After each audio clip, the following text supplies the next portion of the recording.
Hello, everyone. Welcome back to the Shintaro Higashi Show with Peter Yu. Today we have a very special guest, but before I say who it is, I mean, sure you already see him on the screen, but thank you to our sponsors, Judo TV, Levon, David, and thank you very much for your support. Yes, without delaying this any further, Rhadi Ferguson, thank you for being here. What's Huge going on, man? pleasure. I said, man, if you got LeBron sponsoring the show, Yeah, man, I need to yeah, be back more often. yeah, Levon, not LeBron. Yeah, that'd be cool, right? Yeah. Man, for those of you who don't know, Roddy is a two-time Olympian, and he was the OG first BJJ Judo double black belt in the United States that I personally know of. And as I was entering into the judo space in the competitive scene, Roddy's 10 years older than me, so he was already really established. So this is somebody that I looked up to. He was a personal hero of mine in the U.S. judo circuit. Thank you so much for being here, man. Well, thank you, man. But just to clarify, because I always want to give respect where respect is due, Tamak Johnson Ono was the first dude who was Oh, yeah, Tamak, that's was a right. judo black belt and judo black belt and Olympian who's also a BJJ black belt.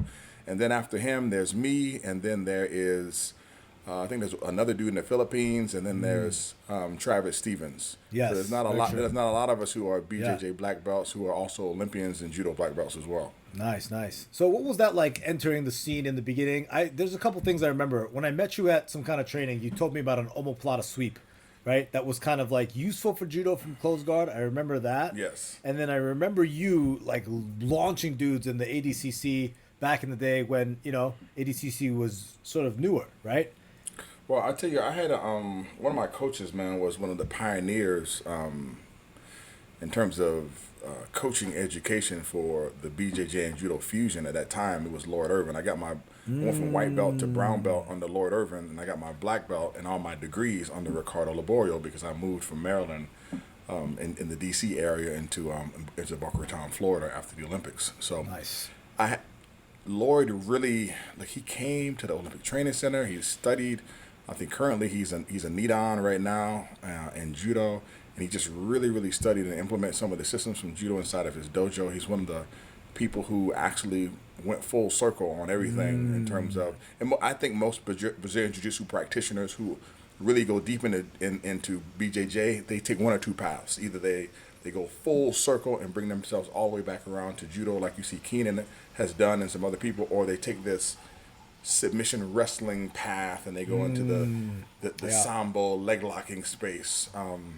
But he's one of the people who really went full circle and came back around and went into the judo and really learned everything. But during that time period of the 'cause I started jiu-jitsu in 1998, so I'm my fourth degree and I get my fifth degree this year.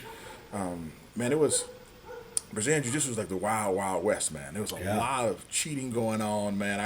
I remember I lost the Pan American I lost the Pan American Championships in the finals by decision, and I lost the World Championships in the purple belt division also by decision. Oh man, I didn't know that you went to the Worlds in Jiu Jitsu. I had no Yeah, idea. I went to the Moon Shells.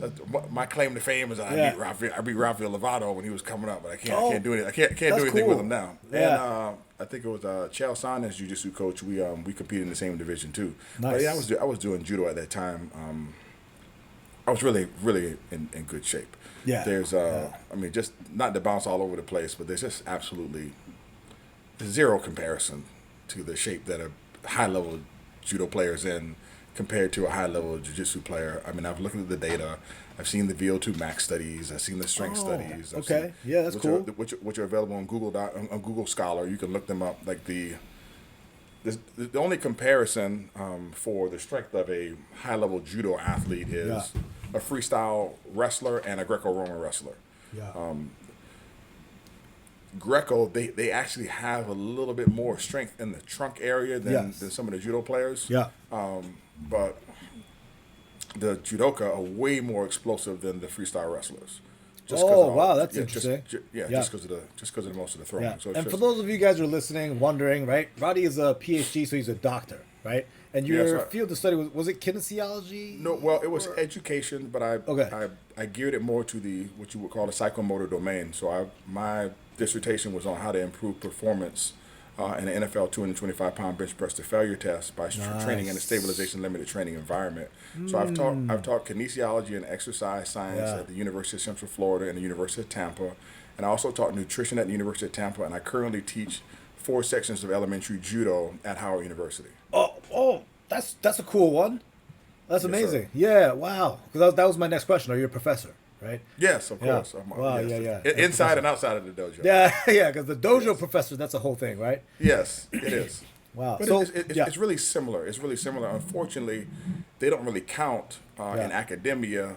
Like, you're a teacher. You've been teaching for years. Yes. But if you try to go get a teaching job, they'll tell you you have no educational experience. That's which true. is crazy because Yeah. you know how to coach. Judo in and of itself. Yes. It's a conceptual framework. It has its Yeah. own canon of study. It has its own information that you have to disseminate and inculcate to other people, Mm. and you need to know how to do that and to dole that out to different populations in terms of andragogy and pedagogy, how you train Yes. adults and how you Yeah. train children, and how you train geriatric populations, and you have to know all of that stuff. And some of that stuff you learn on Mm. the fly, and some of that stuff you learn because you read and you study, or somebody like your father taught before you. Yeah. And you kind of learn it by being bathed inside of the process of judo.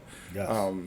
The thing about that is, man, you know judo, and I've even had the opportunity to watch you online and watch you teach and how you tell a story before you show the technique, and to give the background of the technique, and then you blend it with what's going on in judo and what's going on in Brazilian jiu-jitsu and the modern Yeah. day, and it's kind of cool to watch because, Yeah. as you said, I'm kind of OG, and I'm an OG in Yeah, the game. yeah. You know, it's cool to see you guys and St. Leisure and see you guys Yeah. come up and make your way inside Yeah. inside the space. Yeah, thank you, man. That means a lot coming from me, man. Because I remember as a teenager watching you at the New York Open. I don't know if you remember going against Atu. Remember? Yes. And then you did a flash arm bar, and then he tapped like this on your leg. Right? Remember this? And then, you were like, he tapped, and you stood up, and then the No, ref Lori, didn't- because Lori said he tapped. Yeah, that's right. And then Atu stood up, and was like, no, I didn't, right?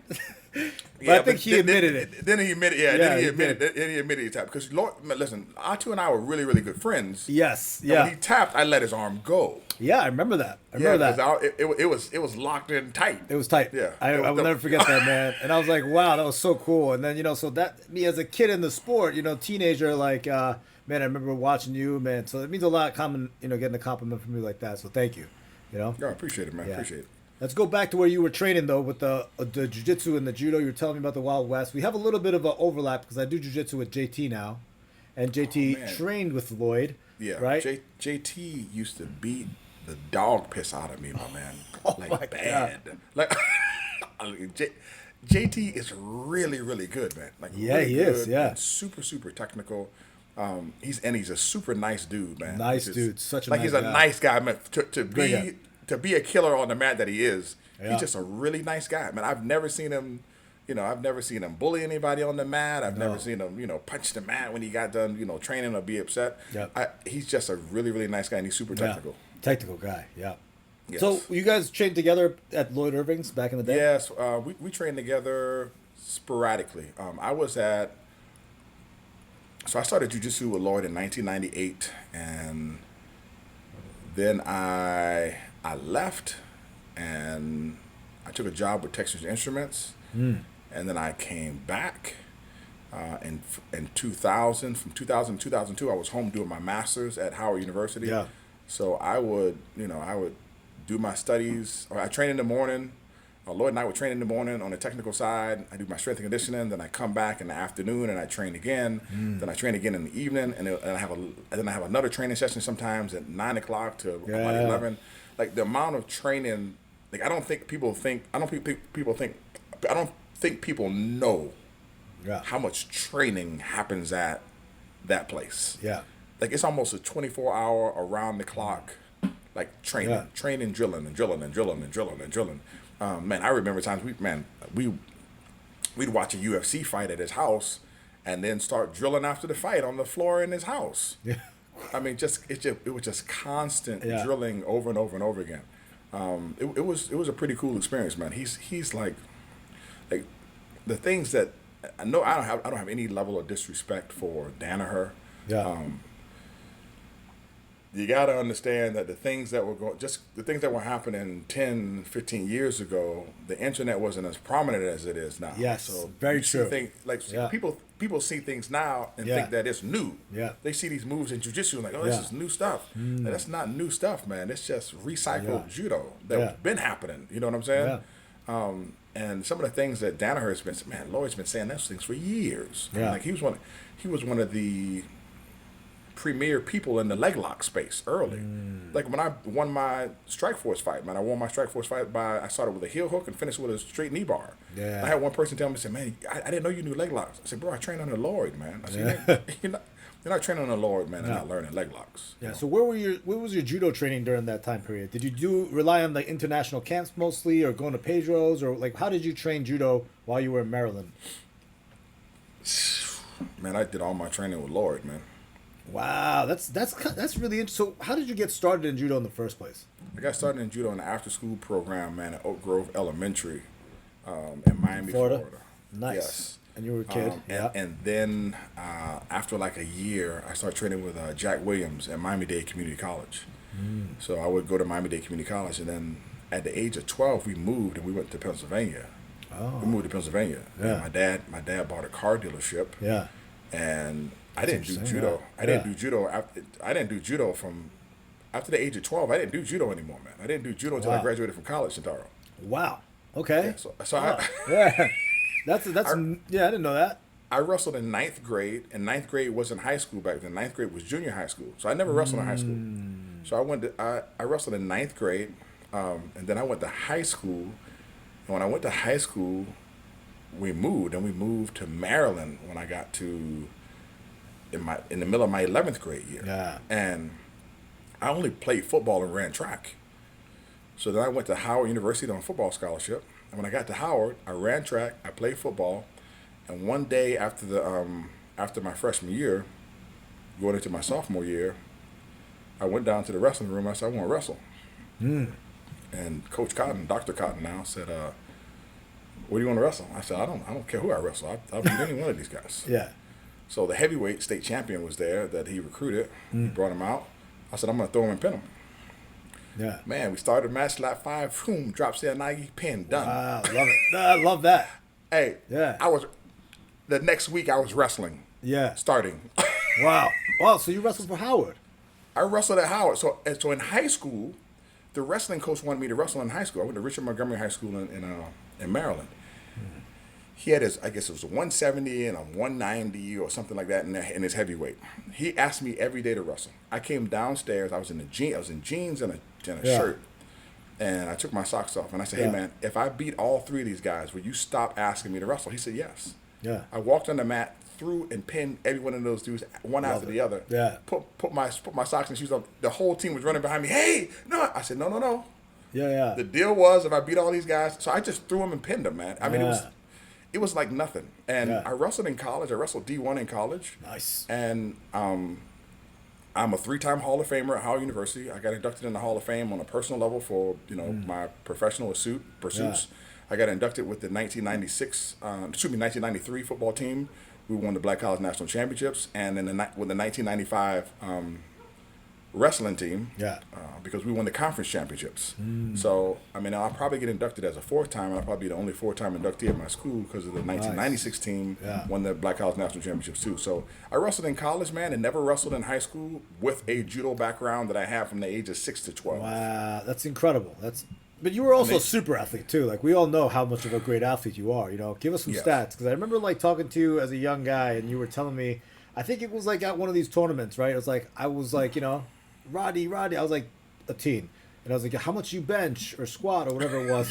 It's something crazy. In my mind, I feel like you told me 700 pounds. No, it was but 6. I used to squat 625. I never went over 625. Okay, I was close. I was close. In my squatting, my squatting workouts used to be my leg works. Well, so 2 sets of 20. All my squats were ass to grass. 2 sets of 20 of 315, and then 2 sets of 15 of 405. Nice. And then 2 sets of it was either 8 to 12. Jesus Christ. 455, and then I knock out some sets of 3s to 5s with 505. Yeah. Were you always strong though? No, strength it's a learned thing. I mean, you can build strength just like you build speed, man. I Yeah. mean, you got to just sit in the weight room. When I was competing, I was only 212 pounds when I started. So I lifted 6 days a week. Yeah. When I was at the Olympic Training Center, I only did judo 3 days out of the week. So I went to practice, but Yeah. I didn't really practice. Like on Tuesdays and Thursdays, Eddie's like, hey man, go in there, do a couple rounds, but kind of lean back and chill, do some rounds with the girls, and that's Yeah. what I did. Yeah. But I was only like Monday, Wednesday, and Friday were the days that I went hard because I had to lift 6 days a week. Wow. So it was a I very lift- yeah. lifting heavy kind of regimen while you were at Man, the training center. I lifted super, super heavy. I was very fortunate at the time that the sport was already in line with what I was doing in football.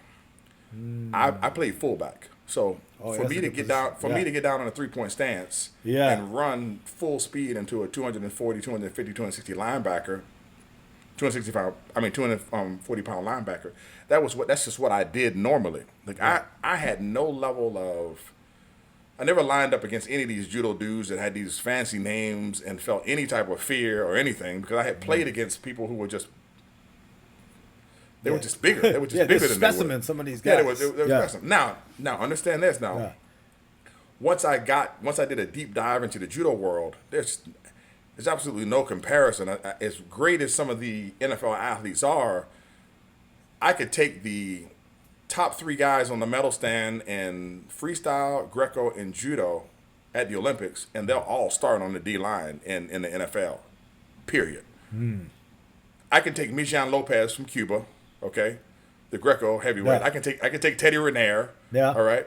I can take any level. I can take any level of heavyweight freestyle wrestler. I can take the young dude out of Minnesota, and I can put them in camp, and they're gonna make their NFL roster on the D line.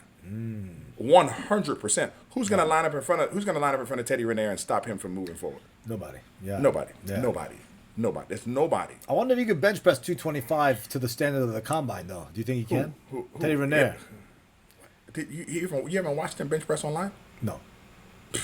Bro, I think he did like 500 the other day or 550 or something. Wow. Like, it's unbelievable. Yeah. Teddy Riner when I was training, I did Yeah. 225 30 times. Well, that's a I lot. was training in Yeah. judo. Oof. I did it for 12. 12 to 15. So maybe my son will tell you what. Last year, I went in the gym Yeah. and I put it on to warm up and did 20 reps. Jeez. Wow. So you have no shoulder injuries to be able to. No. Yeah. I can't put my shoulder any further past my head. Oh. So yeah. I'm not able to go all the way down to my chest anymore because I need double shoulder replacement. But I'm not doing it. I'm not doing it right now. Yeah. Oof. I've had knee injuries and shoulder injuries. The way I played judo was super violent, man. Yeah, it is. Yeah, it was a very aggressive style. It's very Yeah. it's very aggressive style. I had no time to Yeah. learn the intricacies of Uchimata at that time. I'm a way better technician now than I was back then. Yeah. Like way better. I was a grip and grind. It's like ground and pound in MMA. I was Yeah. grip and grind. Yeah, I remember that. And then Yeah, you would dive underneath and launch guys with the double, right? Yeah, and I was trying to get to the ground as soon as possible. Yeah. My job was to do the SWOT analysis, find out where the extreme delta was in terms of the technical divide between me and the other person, and then jump into that space as soon as possible. Oh, I love that. I love that. When I'm lining up against, let's just say at the time a Nicholas Gill, there's no way I'm going to beat Nicholas Gill in Tachiwaza. There's no way. There's no way. It's just no way. He has too many years of experience in that space. It's just not possible. Like I had to get to the ground as soon as possible. Okay. My job was to, and I learned this from Leo White. There's 2 ways to get to the top of the medal stand at a tournament. You can win every match, or you can not lose any. And that's the antithesis of how you grew up and how you learned judo. Yeah. But I studied judo based on it being a system because I did engineering in college. So to me, judo wasn't a sport.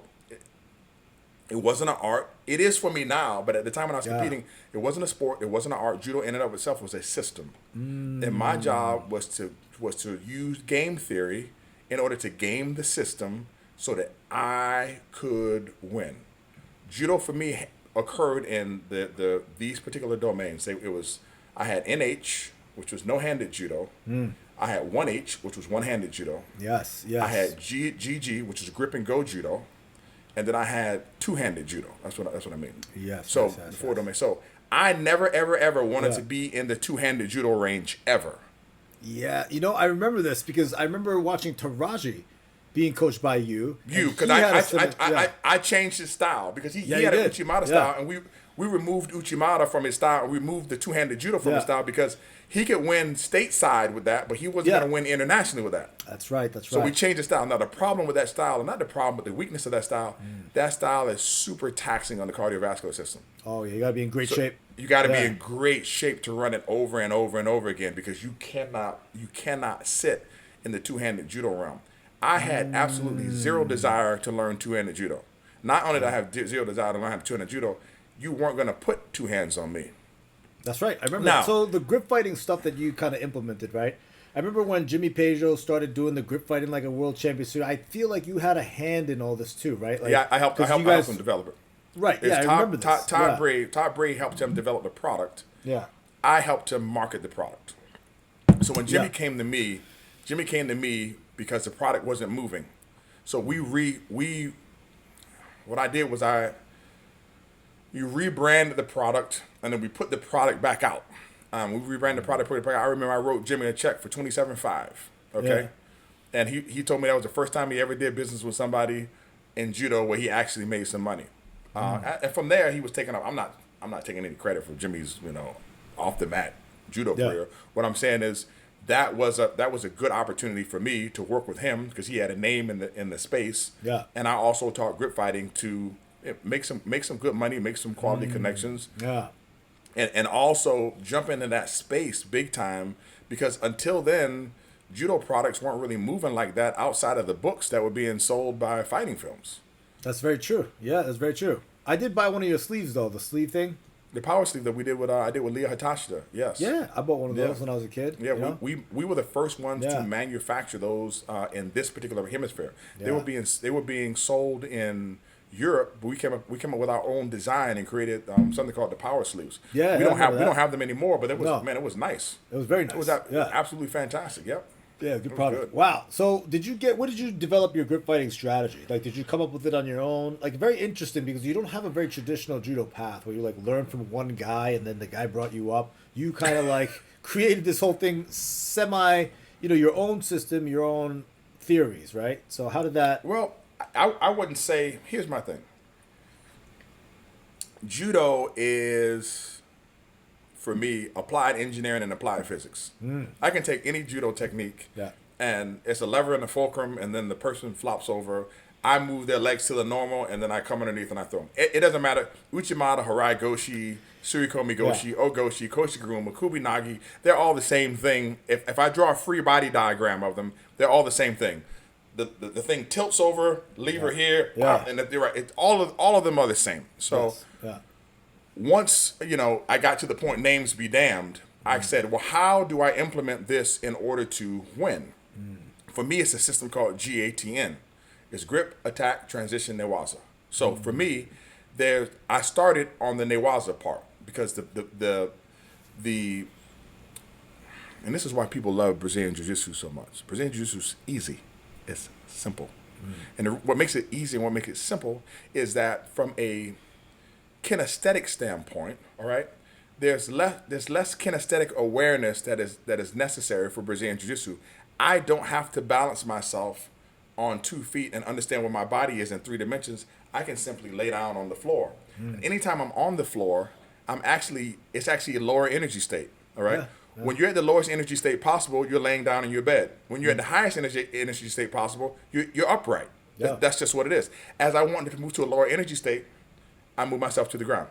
So I started with the Newaza. Easier to learn. I can learn it fast. I'm not as tired. I'm not as fatigued. And I can accumulate and acquire as much information as possible. Then I studied a lot of Anders K. Erickson on the acquisition of expertise and how to do it and how to utilize deliberate practice. And at the same time, I also studied strength and conditioning. In 2001, I ended up getting my certification as a certified strength and conditioning specialist through the National Strength and Conditioning Association. I'm currently on the editorial review board where I review the research that comes in and approve it now. But I was acquiring all this information because I knew that judo operated under strength, conditioning, techniques, tactics, and strategy. Strength, conditioning, technique, tactics, and strategy. Everybody focuses on techniques. Yes. Yeah. So that's cool if you focus on technique, but here's the deal. You can be as technical as you could be the most technical 5-year-old in the world. Yeah. You're not going to beat me because I'm stronger than you. Absolutely, yeah. It's very Correct. important. So there is a point where strength in and of itself becomes a technique. Because I can be so strong that you just can't get your shit off, Shintaro. No, I agree. With you. You've been somewhere where somebody grabs your sleeve, you're like, it doesn't matter what you do, you're not getting your sleeve back. Do you remember Oredes Despain? Yes. We fought, so we went overtime in Pan Am's. Yeah. We went overtime in Pan Am's, and I ended up losing in the overtime by a false attack. But man, that was like running into my twin. Dude, that guy's a freak. I fought him in the finals of the Pan American Grand Prix. He reached down and grabbed the pen, and I donkey kicked as hard as I could to try to get that hand off. That hand didn't move, dude. Yeah, I couldn't believe how strong this guy's hands were, and I kind of almost pissed myself. I was like, Jesus Christ, I can't believe. Can you imagine grabbing a pen by the knee and you're kicking it and not moving? Let me tell you something. It was like fighting him and fighting Mario Sabino were the worst. It was the worst for me because I really appreciate. For me, it was a lot easier to go with somebody who thought they were a technician. I was like, this ain't no problem. Yeah, break them down. I got this. Yeah, I got this in the bag. But man, somebody who would use that like brute force and power game like that, it was really, really tough for me. That's very interesting how that is. So let me go back. So for me, it was grip, attack, transition, and Newaza. Yeah. Right. It was I call it GATN. That's what it is for me. So I started with the Newaza. And then when I start with the Newaza, I look at the transition that has to get me to the movements that are good for me. And then off of that, I pick my attack. I don't pick my attack based upon, I want to learn this technique today. I think that Uchimata is a useless technique. And I'm telling you why. Oh, that's interesting. Listen, I love it. That'll be your snippet that you use for the... Yeah, we're taking that. Right. Here's the thing. If I'm not in a sambo space, what transition into Newaza can I use Uchimata for? I don't know, landing into side control, maybe? I don't know. Are you talking about if you failed? Yeah. If you failed Uchimata. Yeah, it's very difficult. You could go, come out and go sumi. Every other technique that I'm using using because it has a transition into Newaza. Let's get some examples. For me? Yeah. Ogoshi. Okay. Ogoshi. Or cross sleeve slice, you fall on your face, I'm running clock choker or curry area jame. Because I don't believe in throws. I believe in attacks. I love that. Ogoshi's an attack. A slice is an attack. A collar drag is an attack. We watched Travis Stevens do a BJJ collar drag at the Olympics. That's very just true. To get to the ground.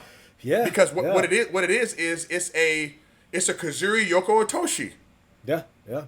That's what it is. But once I got you to the ground, man, I got the collar, I move you around, come in, boom. My Hadaka Jame. Right there. Yeah. Right there. So I pick techniques that transition well into Newaza. Yeah. After I pick the attack, then we use the grip sequence. Because what happens is we do it backwards in judo. In judo, we learn all these techniques, which is great. Yeah. But I use I say techniques are bullets, grip sequences are guns. So I got all these different techniques, and they don't match the sequence. They don't match my grip sequence. So I'm sitting here doing the catch sequence, bah, bah, bah, bah, bah, bah, bah, bah, bah. Yeah, but where's my throw? When I post my lapel hand, what throws do I have available? I got Sel Nagi Kouchi, Sel Nagi Osoto, Sel Nagi Ouchi, Sel Nagi Kosoto. Right? Yeah. That's it. Yeah. When I grab the sleeve, what do I have? When I grab the sleeve, I got what is his name? Kataguma? No. Yeah, you do have Kataguma, but Mongolian Senagi? yeah, that. Oh man, I can't remember my man that fought anyway. And Van der Geest. Oh yeah, Van der Geest posted, did the catch, brought his lapel hand out and then back over top, came over for a Morote Seanagi and threw anyway for Ippon. Wow, okay, that's right. Yeah, I remember so that. that technique is available. But off of the catch part of the catch sequence, there's not a lot of techniques available. So you go to the catch, you push across, you grab the sleeve. Once you grab the sleeve, you got your one-handed tayo. I can push across, and then he pulls away. I have my Morote Gari. Right. I have my drop Sode. Yeah. And then I had, when my two hands are on the gi, for me, Let me guess. Tomonage. Tomonagi, my man. I remember it, but you would do Tomonagi to kick the base out. Kick the base out to just doing get. that now. Everyone's doing that now. Yeah, But to just get. You know who taught me that? who did? Flavio Canto. Oh yeah, Flavio, man, that dude too. He does because he could go off of that and go for that arm, or he could kick the leg over for the canto choke. So if you notice, Flavio Canto didn't have a lot of forward throws when he fought. No, he didn't. No, I stayed with Flavio for 2 weeks, man, in Brazil. Oh wow, that's interesting. Yeah, man, I stayed at Flavio's house, man. We trained with the Brazilian national team and the Portugal national team. Very cool. Man, so once I found the grip sequences I need, my job was never to get to the two-handed judo space. But when I got to the two-handed judo space, my job, when I got to two-handed judo, I needed to get my attack off before you got yours off. And then once we hit the ground, we home cooking chitlins, baby. You know, I love that because it's such a well-crafted judo system for fighting, you know, and the goal is to win, you know. And some people, the goal is to, like, enjoy randori, hang out, break a sweat. But the goal is to win. You, like, the goal is sports side. Yeah, correct. For sure. It's based upon game theory. Now, here's the beautiful thing. I don't coach everybody the way that I train. Yeah, that's cool, too. I love that. I'm a coach. So my son, like, people's like, man, your son has such a great Uchimata. Who taught him? So I taught him Uchimata. They said, you didn't do Uchimata? Yeah. I don't need to do Uchimata to teach somebody how to do Uchimata. Yeah. My man, I mean, it's... How old are your kids now? Oh, Rufus will be 18 in April, and Rhadi is 14. Wow. Rhadi's a tank. Oh, man, she's a tank. She loves Osoto. Right. She loves Koshiguruma. She's a tank, man. She beats most of the men in the club, man. She's just super, super, super strong. Yeah. And she trains. They both train hard. It's judo is a martial art, man. But martial arts fall under the umbrella of fine arts. There's nothing but movements. Do you say fine arts or fighting arts? Fine arts. Fine arts. Fine arts. Judo in and of itself is a dance with the seasoning of violence. That's just what it is. Yeah. That was beautiful. That sounded good. That was beautiful. That was beautiful. That was gorgeous. No, but that's what it is. When we're teaching the kids how to move, we're teaching them how to move. What do we have to do in judo? We have to find the what? We got to find the rhythm. You got to say, hey, man, you do the kouchi, and then the morote. You can't do the kouchi and then the morote right away. You got to do the kouchi, wait for the leg to step back, and then come underneath for the morote, because you got to find the rhythm. You got to find what they call the lugaluce in Spanish. You got to find the sweet spot, and that requires for you to wait. Yeah. Man, I put on music sometimes for my kids so they can learn how to move and dance and come and say nagi, move and dance and come and say, because they need to find the rhythm. The rhythm. The randori is to find the rhythm. People think randori is to find is to win. Yeah. Well, randori is to find, shiai is to win. Randori is to find the rhythm, find the sweet spot, do the same thing over and over, no matter if they know it's coming. It's just like training in any other sport or training in football. Run the same play over and over again against different defenses, against different looks, against different bodies, against different people, and then also static on the dummy in order to get the technique refined. As soon as you learn the technique, it's not going to work. You've learned the technique. Now you got to be able to do the technique under pressure, under duress. And then you got to do the technique from the Aiotsu position, do the technique from the Kenkayotsu position. Because when we first learn the technique, we don't learn it from Aiotsu or Kenkayotsu. We learn the technique from the person standing square. That's very true. Correct. It doesn't. So in order for me to get the person square, I have to do a kouchi, an ouchi, a step out drag, or a sasai Yes. to make the person get square. And then when they get square, my job is for the person to recognize that position and then go. Yeah. Awesome. The Awesome. reason why we train people from square is for the purpose of visual recognition. Yeah. So that when, like, have you ever gone with one of your students and you fight him as a lefty and they can't attack, and as soon as you switch to righty and start gripping, then they can attack? That's very true. Yeah. Because the brain can visually recognize, I can go now and I can't go now. Yes. That's interesting. Yeah. And sometimes you don't have the experience going with lefties. You don't have the experience. Yeah. Wow. Very interesting, man. And that, so let me Yeah. say this part too for the people who are listening on the Brazilian Jiu-Jitsu side. Here's the problem that I have with a lot of people in the Brazilian Jiu-Jitsu space, because the coaching education and the educational process of the system of learning Jiu-Jitsu hasn't been as set, because you just don't go back to the roots of Judo. But in Judo, if I learn every technique from somebody just standing square in front of me, all the tachiwasa, and I learned the majority of, I learned the position of Keisukatami, the position of Kazuri Keisukatami, the position of Ushiro Keisukatami, the position of Munigatami, the position of Yoko Shiogatami, the position of Tate Shiogatami, the position of Kami Shiogatami, the position of Kazuri Kami Shiogatami, the position of Katate Jime, the position of Gyaku Jime, the position of Nami Juji Jime, the position of, if I learn all those positions and I can recognize them, check mark black belt. Wow. And BJJ believes that I need to be able to fight to do those things. That's not what I need to be able to do. I need to be able to do them, because the key for Judo is, Judo in of itself is an educational system. And in order for me to propagate Judo and for me to teach it, I have to pour into you. You got to pour into somebody else, and then somebody can pour into everybody, because everybody's not going to fight, but everybody can teach. That's very true. Very true. Yeah. So we have this misnomer in BJJ that if you have a black belt, and then somehow you have been donned to be able to kick ass. It's not about kicking ass. Can you teach someone how to tie their belt, how to fold the gi, how to do osoto, how to get to the side mount, how to go from the side mount to the mount, how to slide the knee to the ear, how to get to uki-gatame, how to swing the leg up around and do juju-gatame? Can you teach them how to do that? Because if you can't teach them how to do that, it doesn't matter if you won any world judo championship, world jiu-jitsu championship. It doesn't matter. Yeah. Interesting. So now you're teaching judo. You have your own club, right? Florida Tampa Judo Yes, Academy? sir. Tampa, Florida Judo. Yes. How's that going? I'm so curious to hear more about it. How's it going? Because I know you coached the Bahamian Olympic team for a little while. I coach the Bahamas Judo Federation. I still coach Bahamas Judo Federation. I consult right now.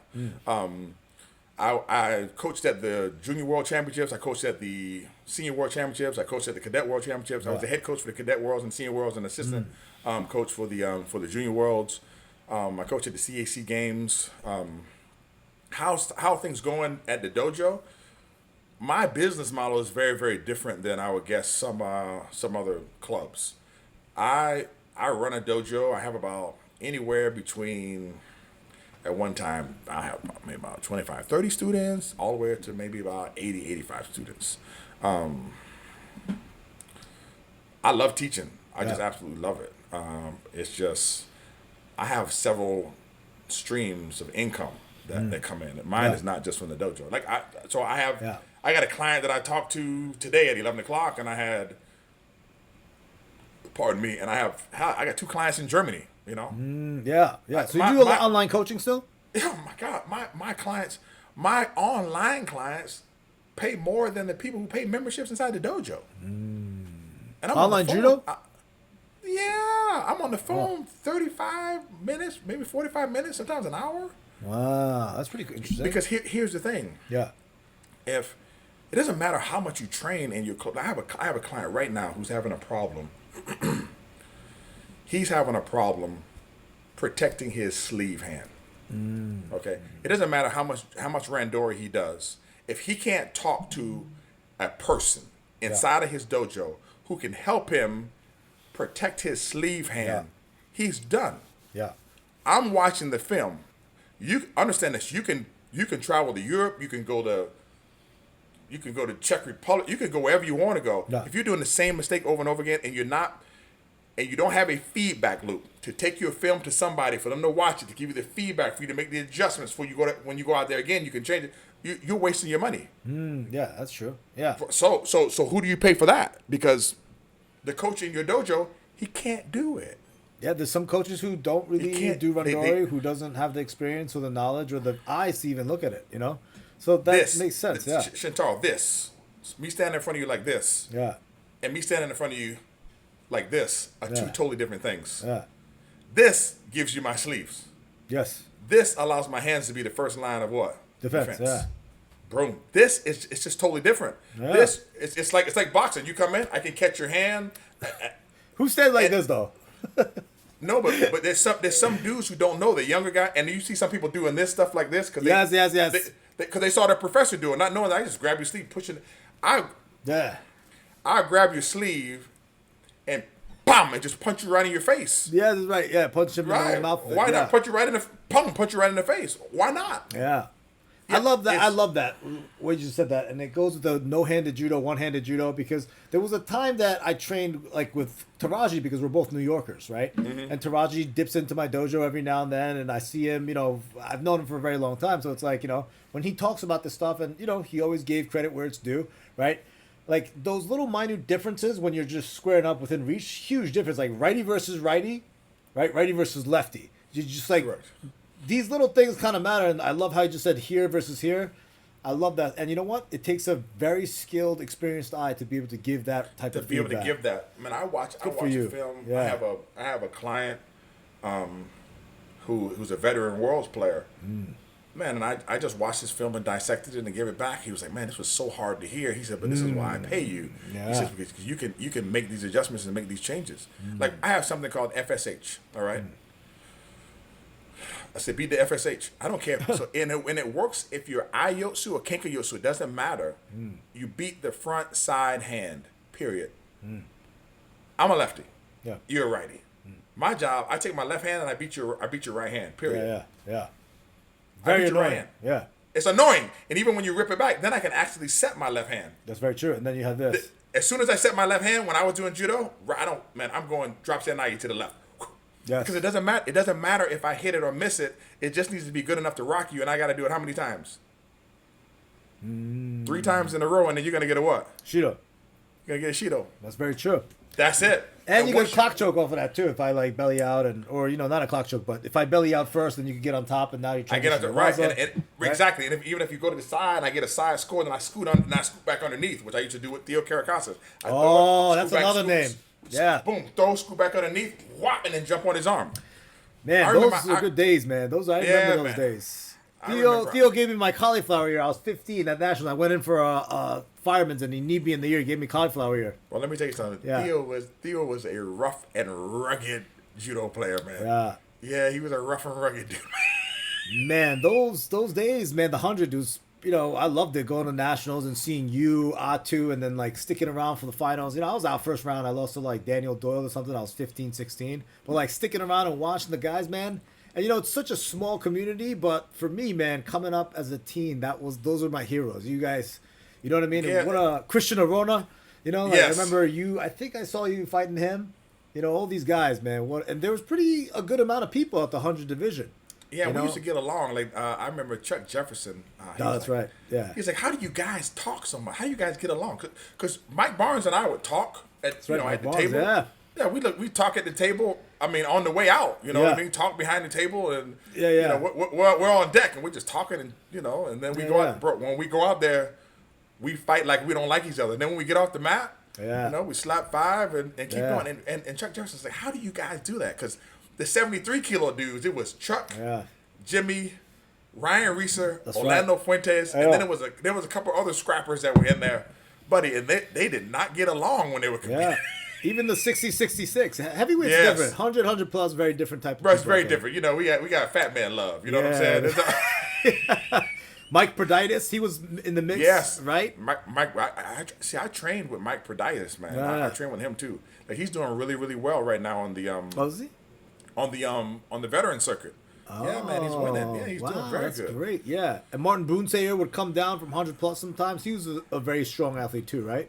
Yeah, I don't know if Martin ever came down from 100 plus, man, but he was 100, man. He was huge. Yeah, he was a big dude. He was a Yeah. big dude. He was big and super strong, man. Yeah, he was. Super, Man, the super golden strong. days, huh? Do you miss Yeah, those days of training and being in the room? No, And no, you no, don't. Why not? no, it was brutal, man. Like Brutal, I, man. I tell people the level of that training that occurred and who I had to become at that time, Yeah. and the type of person that I was, it just wasn't good, man. It just wasn't good. I'm not gonna say any names, but I'm older now, and I can see the new people who retire, and I've had people talk to me about some of the new people who have retired. Like no names, okay. I'm in a Yeah. I'm in a different space in my life, man. And I've heard people say, "Oh man, so and so is an asshole." So I said, "Hey man," I said, and I've heard the individual that I'm talking about. I've heard him say negative stuff about me, and have had people come back and tell me that he said negative stuff about me. And what I said, "Hey man, do what I do." I said, extend them some grace. I said, because he's not going to be the same person in 10 years that he is now. Sure, yeah. I said, you can't cheer for him at the Olympics and then talk shit about him behind his back. I said, because who he needed to be and who he has to be at that time is what made him who he is. Yeah. I said, and he'll change over a period of time. I said, your priorities change. Your testosterone levels will go down as you get older. You'll mellow out. But you can't cheer for those people and then get mad with them when they are what they had to become to do that job. That's a really tough job, and you got to be really, really callous. Yeah. And I'll say this: I'll give people this name. So I remember training with Jimmy Pedro, and I've seen Jimmy, and I've trained with Jimmy. Jimmy is a mellow guy now. When Jimmy was training, Jimmy was a mean fucking dude. Now, Jimmy had a great mask when he in public, but I've watched Jimmy on the mat, my man. You're talking about an intense dude. Like the level of intensity that Jimmy Pedro had. Yeah. Unbelievable. Like, and he did a great job when he was going out, shake hands and, hug the people and kiss the babies and stuff. But man, behind the scenes, I'm not saying he was a jackass, anything of the sort. What I'm telling you is that level of intensity, he can't show people that level of intensity because they're not ready to see that level of intensity. It's true. You don't want. My mom said it like this one time. She was like, in order for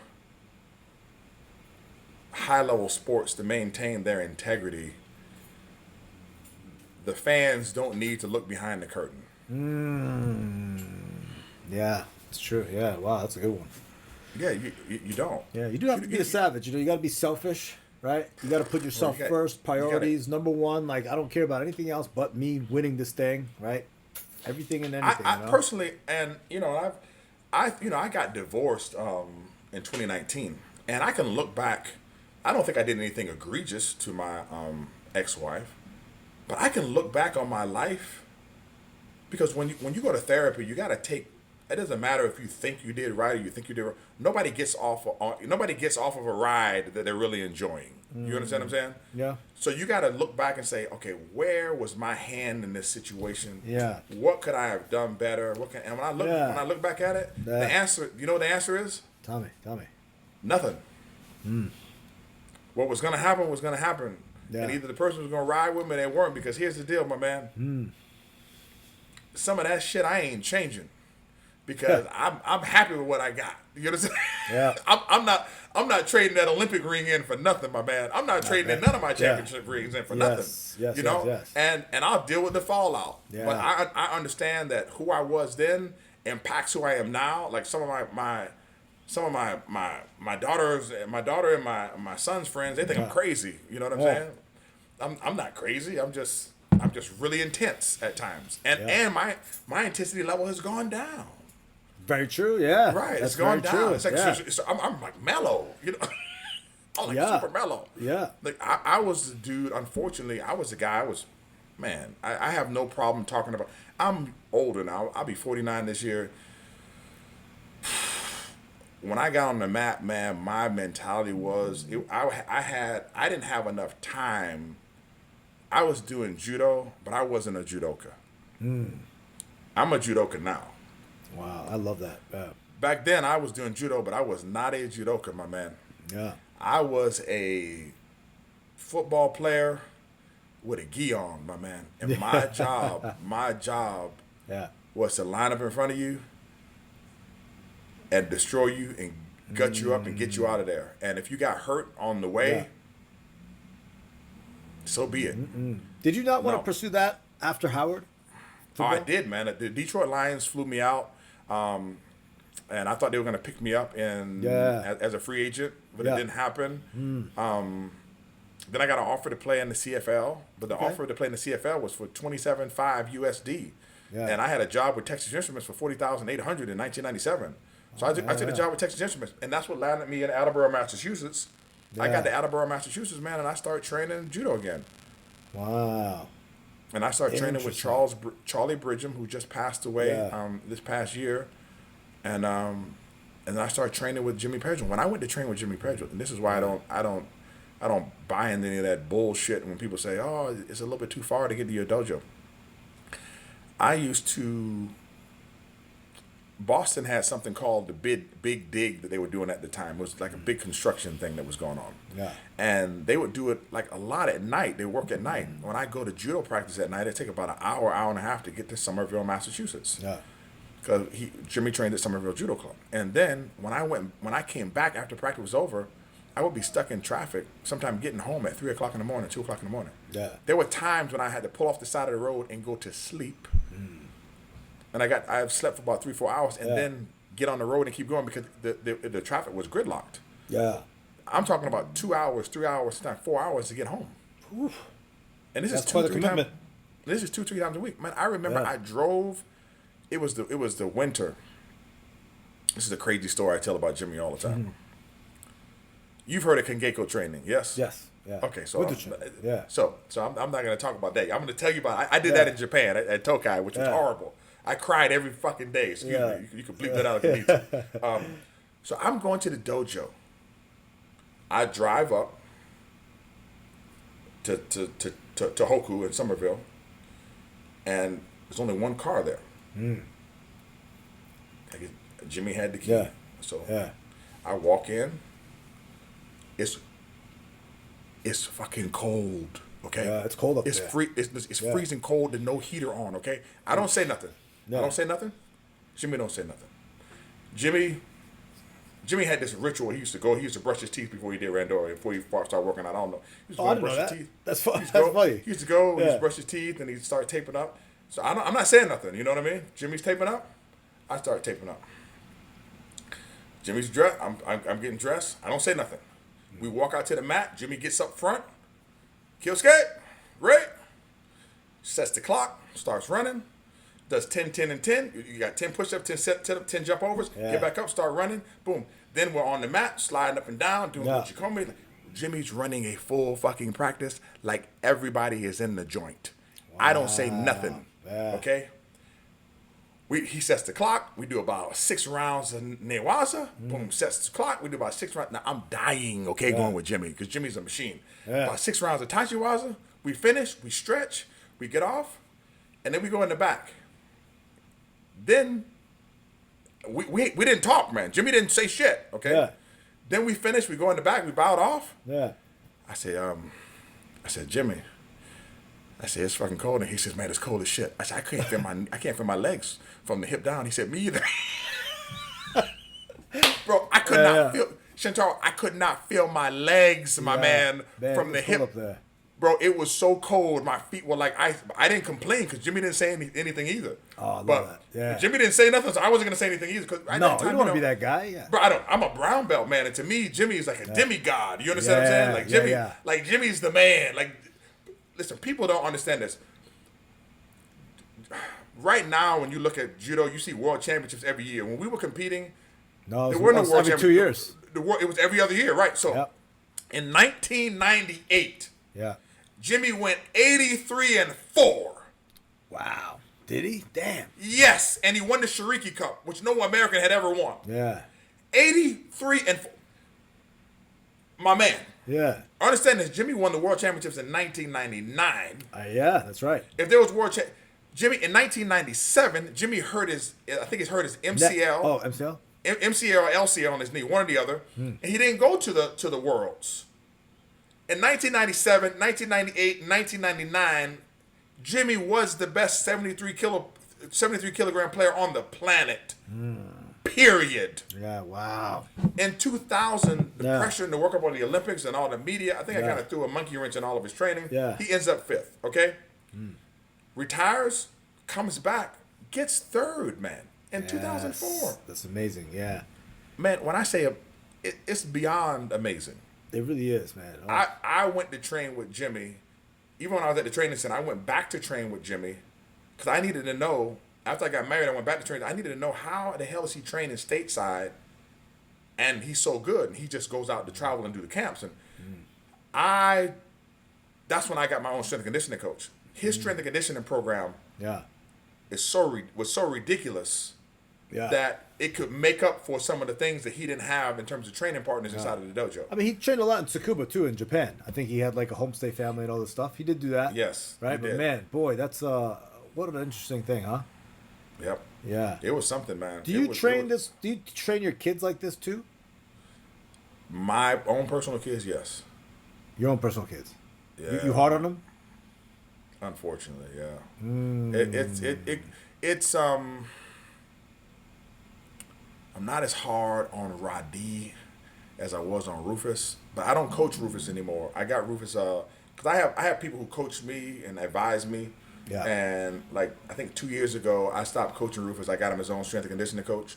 So is there sports judo? Are they must play all the sports too, right? Rufus is going to Howard University in the fall. Well, it's a great university. Yeah, good. Oh, that's awesome. Football. Like he's on football scholarship. He's on football scholarship. That's amazing. Yeah, congratulations. Yeah, full football scholarship. Oh man, that's amazing.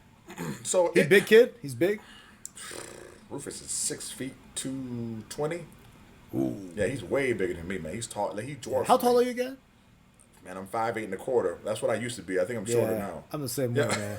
Yeah, I tell people I'm 5'10", but I'm not 5'10". Bro, I tell when my son when he sees the people who I used to fight, I tell him, I said, man, I was the shortest dude in 100 kilograms. At the Olympics, I was the shortest dude in 100 kilograms. You know what? It was you and Peter Cousins. Because Peter Cousins, Peter was a 90 and he moved up to 100. Yep. Yeah, because him and Winston Gordon used to fight all the time. That's right. Yeah, oh, man. Throwback. Yeah, man. Winnie Gordon's that's my man. Yeah, I love Winnie. He's all right. Yeah. But man, what was I saying? So tough on the kids. Yeah, it was it's created a little bit of tenuous relationship with my son and I that kind of is smoothing out now because I don't bother him as much anymore. But it's one of those things where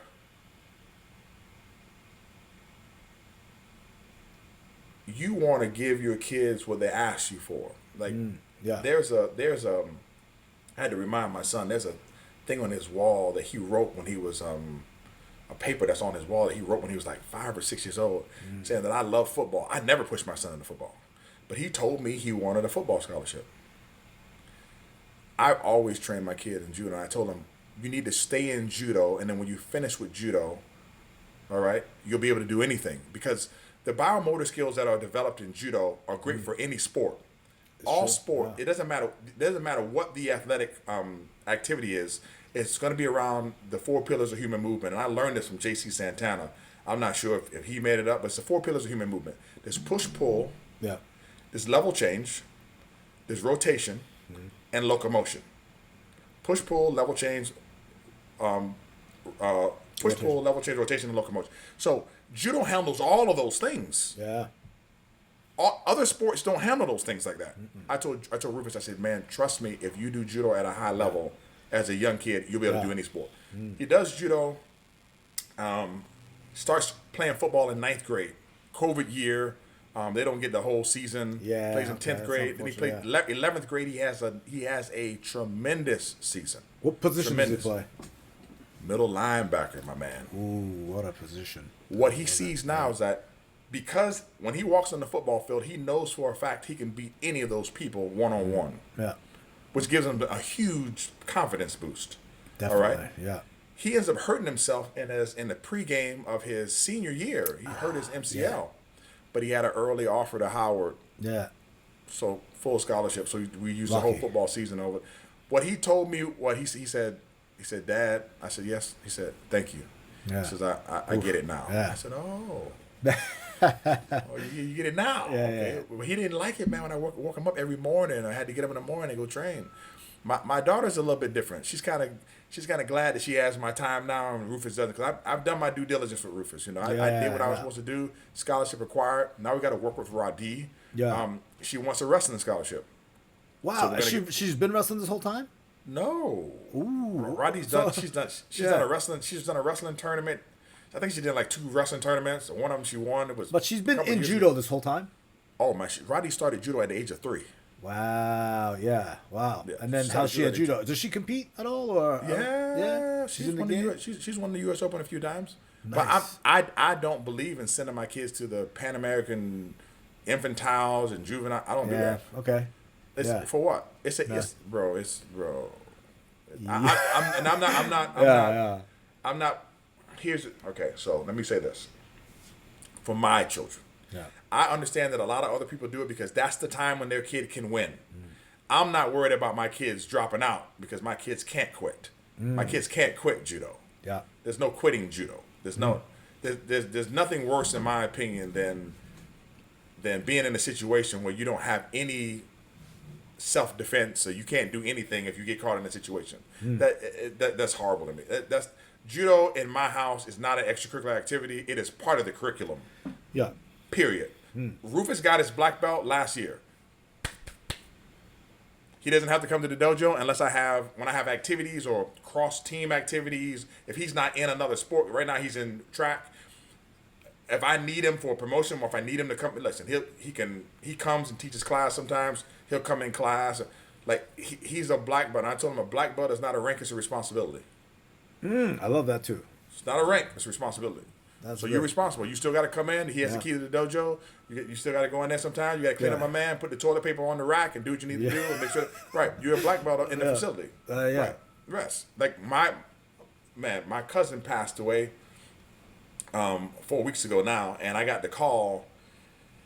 And we grew up together. It just knocked me down, man. I mean, it just emotionally knocked me down. I called Rufus. I said, Rufus, man, I can't make it to class today, man. I need to sit down at home. I got to cry it out a little bit, my man. I had to cry it out. He was like, no problem, Dad. I got you. Boom. And he went and he taught class. Oof. You know? Yeah. But it's...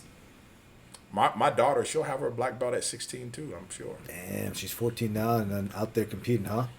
She's competing. So she'll compete this weekend at the North American Judo Championships. Okay, good. We have some nice. USJA competition. She's doing 4 divisions, 2 Kosen and 2 regular. Nice. And then I'm not. Yeah. She's not doing the U.S. Open this year, but she'll most likely do the camp because this summer I want to give her an opportunity to cross train in wrestling a little bit. Let her have some fun. Yeah. The thing about judo, man, is that. Let me say this. There's certain clubs. I know Kitsusai does this good. Chief Pride does this well. The Coen brothers do this well. They have a community, and the Coen brothers kind of do it because of the wrestling, but they have a community where the kids kind of have fun. And judo is a little bit different, man. Judo is it's not a team sport. Mm-mm. It's a martial art, but it's really individual, and you're kind of in control of your own progress and how you do things. But the wrestling gives you an opportunity to be on teams with other girls. And hang out and the camaraderie and it's very true. What I appreciate though is from the judo she learns how to she knows how to be an independent learner and she's not a follower. Yes. She has leadership skills. I can put her in the front of the class. She can teach. I also like what she gets from the wrestling, and I'm gonna let her cross train in wrestling a little bit more this summer. Go to some camps so that when she goes into 9th grade, she can hit the ground running and wrestle. Awesome. You still train a lot? Man, I train. I train every day, but I'm not on the mat. I'm on the mat once every 10 days. Okay. I can't get on the mat all the time, man. Yeah, but you still grapple a little bit? Yes, but that's once every 10 days, man. Once every 10 days. But you still lift weights, everything, right? I still lift weights. I still in the morning, like this morning. Just no shoulder pressing, right? No, I I'm bench a losing little that bit. ability on my left side. I can't really like shoulder press heavy Bro, anymore. Military press. you can't. I can't do Morote, at all anymore. Yeah, me neither. My elbow doesn't Yeah, close all the way now. It's nope, terrible. My elbows hurt, but it's it is horrible. what I've it had a is. couple knee surgeries, but I Yeah. appreciate all of it. I wouldn't trade it in for nothing. Yeah, man. Oof. I Man, wouldn't I trade it remember in. back in the day, you and Adler fighting it out too. That's a name that we didn't. Right? Yes. He was another one that was big, strong, Well, lefty. he was a strong lefty. Strong, And he had lefty. good, and I think maybe you gave me this tip when I fought him in, what was it, 2001 or 2002 when I first won U.S. I had him in the finals, and it was like, if you lock up 50-50, right versus left, he's going to throw you Uchimata. I think it was Yes. you, because we were talking on the sidelines or something. And then so I just came off wrestling season, and I would put, right hand on the collar, and then run around and Correct. grab a leg, run around and grab a leg. And then He didn't just like that. Shido out of bounds, and then he started panicking a little bit. Exactly. He didn't like Yeah. that type of style. Like I fought him Hates one-handed. that. Yeah. I fought him one-handed the whole time. One-handed judo and doubles, and one-handed in singles, and one-handed in high crotches. And I remember we went into overtime, and I came inside and got the left hand on and Yeah. stepped across and boom and hit him with a Kouchi Yeah. for a Yuko. Man. Boy, he was pissed. Oof, love it. And the thing about it is that a lot of people thought just because I did football and that I had a power style that I did not know how to do judo. I tell people all the time, I say, you don't get a black belt in judo because you know how to do judo. I think I still know how to do judo. Yeah. My foot sweeps and Yeah. I still know how to do. I mean, I do judo well. Yeah. It's just that when I was competing, I was using my strengths, period, Yeah, and that's the way. working on my weaknesses inside of the dojo. Awesome, man. I love hearing that, dude. And I was coming in, you were sort of like already established, and then we never actually had a match in competition. No, we didn't. And every tournament, I would look at the brackets, and we would be in the same bracket, and I would be like, partially like, thank God, and then there was also a part of me that was like, man, I wish one day I could get this guy. And then you retired because you're 10 years older, and there was a little bit of like, oh man, I missed out on competing with one of the greats. But thank you, man. Thank you for being here. Thank you for all your insights. We got to get going now, but let's do this again, man. I think, where can the guys find you who are listening here? I mean, you can find me online, man. You can find me at Rhadi Ferguson on Instagram or at Tampa, Florida Judo. What I really like to do is I like to give people free products and free stuff. You can go to www.gripfighting.com, enter inside my Grip Fighting Academy, and there's a seminar that I did in Atlanta that's 100% absolutely free. You're more than welcome to. You don't have to buy anything. I mean, I really want you to learn. I really want you to get better. And that's it. That's what I have for you, man. Yeah, awesome, man. Maybe you do a video for me on YouTube because I have such a huge YouTube thing. Maybe we could also clip some of your things, put it up there so people could see it also. Man, no problem, love these man. ideas that you got with the systemized method to winning and competing. Man, that's a beautiful thing, dude. I'm like, inspired right now. And what I tell people, it's different. If you want to be a competitor, that's different than if you want to be a grassroots judo player. Yes, for sure. I respect both. I don't think one is better than the other. And the one thing that I don't do, I want to get this point out there because a lot of people make this mistake. Do never, ever, ever.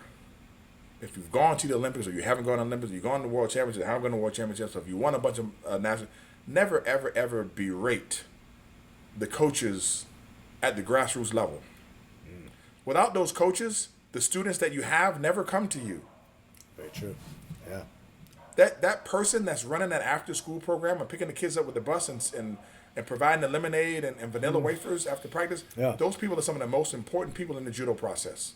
Yeah. That coach that's teaching the kids how to throw left and how to throw right and changing their feet and doing all the stuff that you have to detrain, if they don't put those kids in a gi at all, that person never comes to you. Very true. Very true.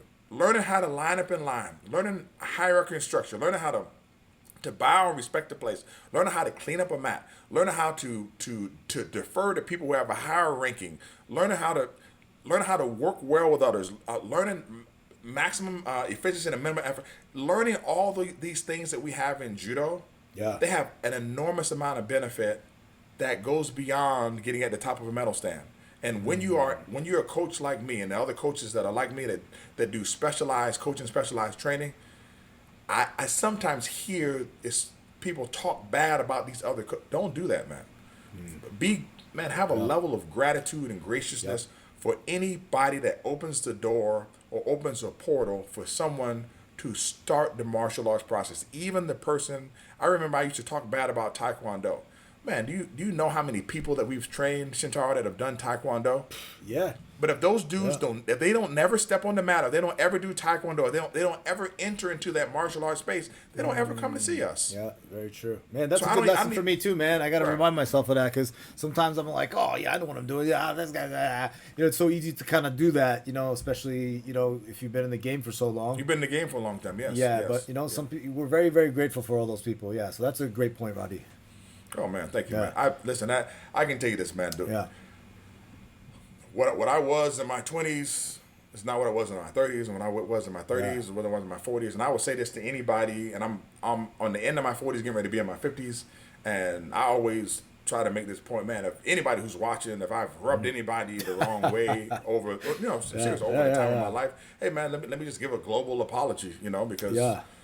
it's things happen. You change over time, and I'm Yeah. not who I was when I was doing MMA and competing is not who I am now. It's Yeah, for just sure. Yeah. It's just very, very, very different.